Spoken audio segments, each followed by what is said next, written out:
Ces explications assument que vous êtes familier avec la notion de contrat. Nous vous invitons donc à lire la section dédiée de cette FAQ si ce n'est pas le cas. Elle facilitera votre compréhension. Dans la section Publier une annonce, cliquez sur Trouver un match pour pouvoir accéder à l'écran de correspondance des transports. C'est ici que vous pourrez trouver les offres ou demandes qui sont pertinentes pour vous dans le but d'effectuer une demande de contrat. Le processus commence en choisissant « J'offre un transport » ou « Je recherche un transport ». Choisissez ensuite les dates et, considérant que le kilométrage supplémentaire engendre un détour pour le transporteur et des coûts additionnels pour le client, ajustez la distance supplémentaire tolérable selon votre besoin.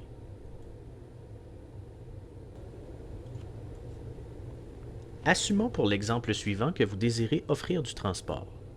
Dès l'arrivée dans l'écran « Trouver un match », l'infobulle vous accueille en vous demandant si vous offrez du transport ou si vous êtes plutôt à la recherche d'un transporteur. Cliquez sur le bouton « J'offre un transport » et appliquez vos filtres de date et de kilométrage supplémentaires selon vos besoins. Assumant que vous ayez préalablement créé une ou plusieurs offres de transport, ces dernières apparaîtront dans la colonne de gauche. L'infobulle vous indiquera maintenant de choisir une offre de transport parmi celles affichées. Cliquez sur l'offre qui vous intéresse et une carte avec l'itinéraire optimisé des arrêts de cette dernière s'affichera au centre de la page. L'application ira ensuite chercher toutes les demandes de transport pertinentes selon vos filtres. Si des demandes sont trouvées, elles s'afficheront de la même manière que les offres, mais dans la colonne opposée. Une fois l'offre et la demande sélectionnées, vous pourrez cliquer sur le bouton « Créer un nouveau contrat » et une nouvelle fenêtre s'affichera.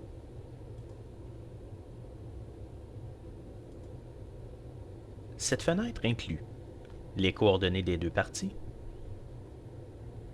les détails de distance et de coût, la date limite d'acceptation du contrat, ainsi que les arrêts et le trajet potentiel.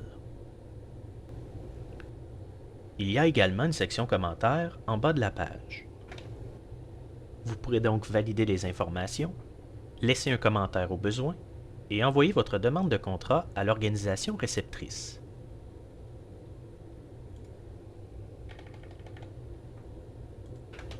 Il sera alors possible pour l'organisation qui reçoit le contrat d'accepter ou de refuser.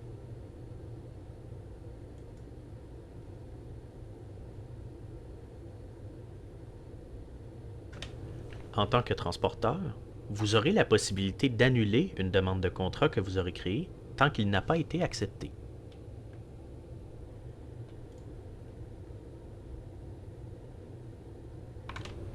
Dans le cas où un contrat aurait déjà été accepté, vous devrez contacter l'autre organisation pour pouvoir l'annuler.